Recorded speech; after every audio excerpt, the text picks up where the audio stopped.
just a few things that I think are really important to producing results as a leader. All right, let's dive in. So the first one is this, right? Leaders identify individual strengths, and it's not that every single coach is motivated the same way, and I'm sure you guys get that. And unfortunately, I had to learn this the hard way. I actually burned some bridges in my business at the beginning where coaches told me that I was too strict, I was too harsh, if it was my way or to have a GPL, you should just check off the box.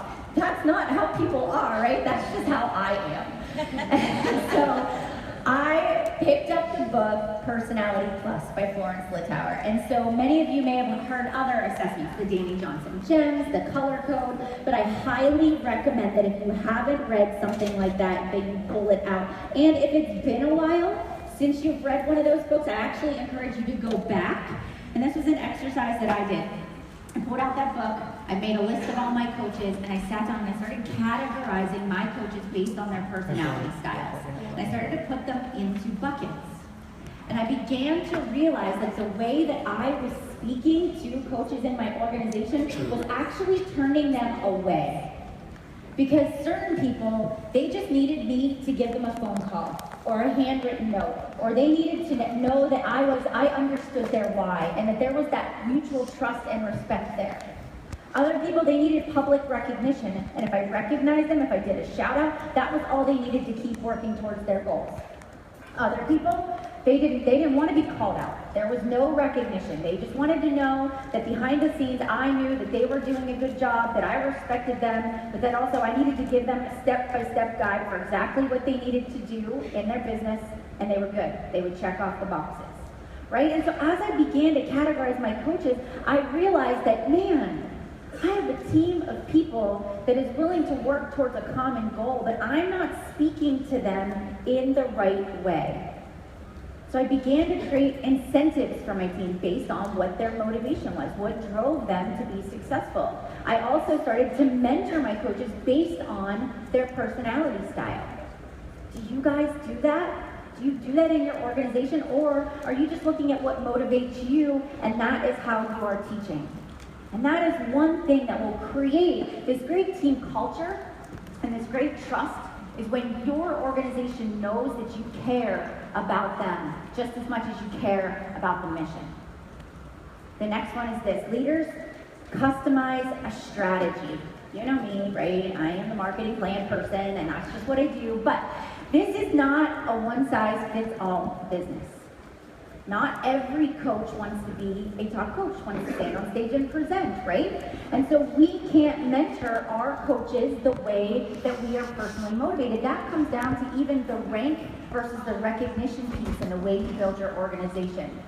And so as I was building my business, I sort of got away from asking the very simple question this year of what motivates you to become a diamond coach. Because I just took it for granted that everybody knew what it meant to be diamond, and everybody just wanted to be diamond, and it was shared across the board. We just knew that. But that wasn't the case, and I started to ask in my Push to Diamond groups, hey, what is it that makes you want to be diamond? What does that mean for you? And the response was all over the board. You know, some people were like, I just want to be a diamond because it will make me feel as if I'm a leader. It will give me credibility in the organization. I get to be a part of the rising stars. Or I had some people that said, becoming a diamond coach would allow me to quit my job. It would help me create income. And number one, I was like, I gotta really talk more about what diamond means, because they're not quitting their full-time jobs quite yet, right? But then I even dug in more. And I said, let's take these two, and you tell me what's gonna come first. Is it the rank that you want to have first? Or is it the income that you want to have first? Because isn't that going to make a really big difference in the way I guide that coach in their business? And so then I started to have coaches in the conversation. It's just like Miguel said yesterday. We have to stop. We have to listen. We have to close our mouth. We have to ask questions. Just like we would ask questions to our customers, we have to ask questions to our coaches too. Because we want to make sure that we are directing them in the way that they want to be directed. Because if we do that, what is going to happen? They're going to be around. They're going to be around for the long haul because they're reaching their goals. And sometimes that means we have to put our agenda on the back burner because we know that this coach really needs to have that income before they get to that rank, because it's what's going to keep them around for the long haul. It's what's going to make them feel fulfilled on the inside. The other thing too is when I begin to build and customize the strategy, I teach my coaches, look, if you're going to build your business and you're going to build it for that income and you want to really get that weak leg churning, right, you're going to have to keep your blinders on, because there are going to be people that start the business at the same time as you, or go through these push groups or these focus groups at the same time as you do, and they may get there faster. But remember, keep your eye on the prize. As a leader, we have to encourage our coaches to stick to the plan and stay consistent, just as we would encourage our challengers to stick with the 21-day fix, that you can't just eat the portion fix, you can't just drink Shakeology and do workouts for 2 weeks and expect to have a total body transformation. It will be the same with your business. And we, as the leaders, are able to do that. We're able to keep them on course and keep them focused. All right, the next one is this. Leaders have a playbook. We have to plan the work, and we have to work the plan. So, do you guys have a system? Do you have a system for your business? Every single month, I sit down and I take out my calendar and I write down when I'm going to run challenge groups, when I'm going to start my coach trainings, when I'm actually going to start advertising for those coach trainings, when I'm going to talk about and I create a plan for myself. But then I also teach the plan, because what's going on inside of my head, I can't expect my coaches to see that visual of that plan and be able to implement it. I have to teach it. I have to take it a step further, and I have to explain to them why I'm placing these challenge groups at this specific time of the month. Because we have been in the business for at least 1, 2, 3 years, some of us 5, 6, 7 years. You have seen the trends of the years, right? You know when people, it's going to be a little harder to make the challenge pack sale. You know around the holidays things get a little more difficult. You have to be a little more creative. You also know what challenge groups work, the length of the challenge groups throughout the holidays. Okay, you've been through a couple of launches now. You know how to do this, so it's our job as the leader to actually speak that, so that they can understand. It gives color to the plan. Instead of just throwing a monthly calendar at them, they're actually teaching them what to do. And that provides your team clarity and focus and direction. And they don't feel like a bunch of little squirrels chasing after a nut, right? There is a direction. We're all moving in a common direction, trying to get to a common goal. And the last thing on this one, the most important thing, is we have to inspire our coaches, and we do that by modeling to them. We show them how this process works. We actually get out there and we implement the plan that we put in place. And there are times when I will go back to my coaches, because what I'll do is I'll actually share this. I have an Elite and Premier Contenders group that I run. I have a Rising Stars, and then I have my team pages. And I'll share this with them at the end of every month, but then I'll go back periodically. And once a week, when we have a call, I'll say, I had to tweak my plan a little bit. Hey guys, this didn't go exactly as I thought it was going to be. Here's how I changed it up. So that they are getting to walk through the process just as I am, and there are no secrets. And we work out the bugs together. And it makes us so much more productive. So I highly encourage you to really look at your organization and say, do I do those things? Do I have a playbook, or am I just flying by the seat of my pants? Also, leaders push back. So there's a healthy pushback and a not healthy pushback, right? But there are going to be things in this business that happen that we don't necessarily care for. There are going to be monthly promotions that come out that Beachbody puts out there that we're not going to be excited about. There might even be a program launch that you're like, that's not really my niche. I don't really want to do that. And this actually happened to me. It happened to me just earlier this year with the Beachbody Health Bet. The Beachbody Health Bet was announced, and I'll be honest with you, I wasn't really excited about it. I sort of just kind of pushed it under the rug, and I had used the Challenge Tracker app when it first was launched, and my customers really preferred Facebook.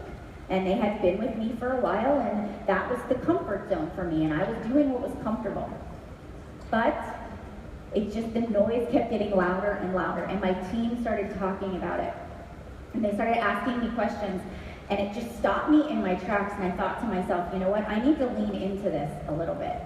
Could this be good for my organization? How could this benefit our team as a whole if I get on board and implement the Beachbody Health Bet? So I started thinking, okay, this could help my customers that have fallen off track, that are not engaged in challenge groups. This could help them get re-engaged. This could help coaches that are not engaged in the business right now even just get accountable to their fitness again. This could just re-inspire people because people are motivated differently. Okay, this could also help, you know, my new coaches get their new customers on board and help them get their business started. This could help them boost confidence. And so I started to see how this could really play out and that this could be a benefit to the organization. And so what I did is I made a choice. And you know, I didn't just sort of step in with one foot. I didn't kind of say, let's just see if this health bet thing plays out, all right? I'll just kind of implement it. I was like, no, I'm gonna do this, I'm gonna do it. And as a leader, when we decide that we are gonna get behind something, we gotta get behind it 100%. And so I made the choice to create a health bet challenge group. I trained my team on it. I taught them how to use the Challenge Tracker app. I even went so far as to teach them, okay, how do you get your customers started right? And then how do you transition your customers at the end of the Beachbody Health Bet so that they are moving into phase 2 and they're continuing to get results. And because I made the decision to lead a group, to lead from the trenches, to teach them how to do it, to work through the bugs as their leader, that month, which was what, August, I had the highest number of personally sponsored coaches in Success Club that month than I did in every other month of 2016. That is healthy pushback, when you can see the value in an opportunity and implement it. So do you have your eyes wide open to the opportunity, or are you sort of stuck in your own ways? And the next thing is this. Leaders, we know how to manage change. It's not easy. There are going to be times that we are faced with some struggles, we're faced with some hardships, whether it's personally, whether it's in our business, and we're going to have to make a choice of how we're going to have to handle that. And there is a right way and a not so right way to handle those changes. And so one of the things that I do is I remove myself from the situation, and I always share this with my coach. I'm like, give yourself 24 hours. Unplug, walk away from the computer, shut the screen, go for a walk, take a nap, my favorite pastime, go take a nap, go do something different. I vent to my poor husband, who unfortunately has to see me come out of my office, flailing my arms around, and yes, I do get heated at things. But the one thing that I've learned to do is kind of check it right there. When I open the doors to my team page or to any other, Beachbody page, I choose to maintain a positive climate. And I choose to I address the elephant in the room. I will say, hey guys, this might not be the most ideal situation right now. Yes, it might stink. This is a challenge. It's not hard. We will get through this. And this is what we will do, because as leaders, it is our job to make sure that they see us as that strong, confident leader, that they are confident that we will get them through any difficult situation that comes our way. So I address it, and then I tell them how we're going to get through it. This is the solution that I have. Here's what we're going to do. This is the action plan. We are not going down like this. And when you have that positive climate within your team page and within your organization, it trickles down. Every once in a while, somebody will come in and they'll complain. And then wouldn't you know, now it used to be that I would have to shut it down. Now one of my coaches just steps in. They come up with a solution. They tell them this is not the place to be doing that, right? It's shut down immediately because we've maintained that kind of climate. We've become solution-oriented, and we just go with it. And then, like Molly Fletcher, who was our keynote this morning, she talked about, people that manage change effectively. And what did she say? When a pitcher strikes somebody out, what do? They don't stand on the mound and sort of, be upset about it. They next one, the next one's out. I'm gonna get the next one out. And they just keep going, and they never stop. And as leaders, we have to sometimes be able just to pick ourselves right back up, because when we can't manage our change effectively, what ends up happening is it sets us back 3 to 6 months in our business if we start letting that get the best of us. And then we have to realize that what we do, the choices we make now, are also going to affect us 3 to 6 months while it's happening, 3 to 6 months after, right? So maybe that's something that we have to work on, is managing that change. But last but not least is discipline. I think you've probably heard this a few times, right? You've heard this a few times over the past few days. But as a leader, leaders are disciplined. They are self-starters. They don't need somebody to tell them what to do and when to do it. You have a to-do list, but you also have a don't-do list. You know how to keep your eye on the prize. Yes, we all get distracted, but are able to course correct yourself and pull yourself back to the things that are in line with the goals that you want to accomplish. Because there are going to be opportunities, there are going to be things that people are going to ask you to do that are going to come along in your business that sound like they're good, and they might somewhat be related to your business, but is it going to get you to your why? Is it going to get you to the end result? And we have to be able to say no to the distractions and to keep ourselves on track.